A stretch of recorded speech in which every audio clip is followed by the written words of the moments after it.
কিছু ক্লায়েন্ট থাকে না মানুষের জীবনে আশীর্বাদের মতো।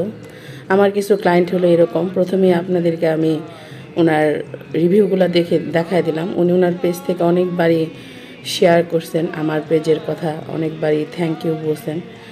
আসলে আমি কিন্তু ওনাকে বলিনি যে ওনার প্রোফাইল থেকে আমার পেজটাকে শেয়ার করতে। আমি শুধু বলছি যে আপু যদি ভালো লাগে একটা রিভিউ দিয়েন আমাকে হোয়াটসঅ্যাপে, আর আপনার মেয়ের বার্থডের একটা ছবি দিন।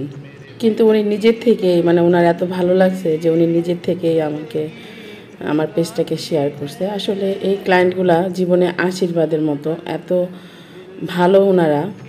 আমি 2 দিন আগে ওনার ননদের কেক করছিলাম, 2 দিন পরে এই কেকটা ওনার মেয়ের বার্থডের জন্য ওনারা আমাকে আবার নক করেন। প্রথমে আপু ফন্ডেন্ট থিমের কিছু কেক চুজ করেন, তারপরে মেকআপ থিমের কিছু কেক চুজ করেন। মেকআপ থিমে কিন্তু অনেক বেশি ফন্ডেন্টের কাজ থাকে, ফন্ডেন্ট যায়। তারপরে ওই কেকগুলোর জন্য বাজেটটা অনেক বেশি হয়ে যায়। আমি আপুকে জানালাম যে আপু এটা তো অনেক বেশি বাজেট হবে। তারপর আপু বললো যে আচ্ছা ঠিক আছে, আমাদের তো ঘরে ছোট করে অনুষ্ঠান, তাহলে আমরা অন্য কোনো ডিজাইন চুজ করি।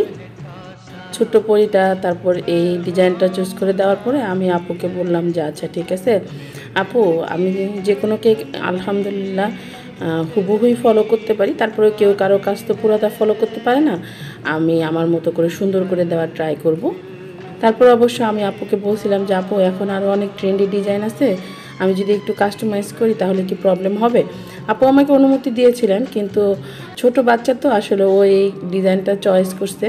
বা অনেক সময় হয় কি, আমরা যখন নতুন কারোর থেকে কেক নিই তখন কিন্তু আমরা ওই ট্রাস্টটাও পাই না যে আসলে ডিজাইনটা আমি যেটা পছন্দ করছি সেটাই দিবে, নাকি দেখা যায় যে অন্য আরেকটা ডিজাইনে মানে বোঝায় দেয়।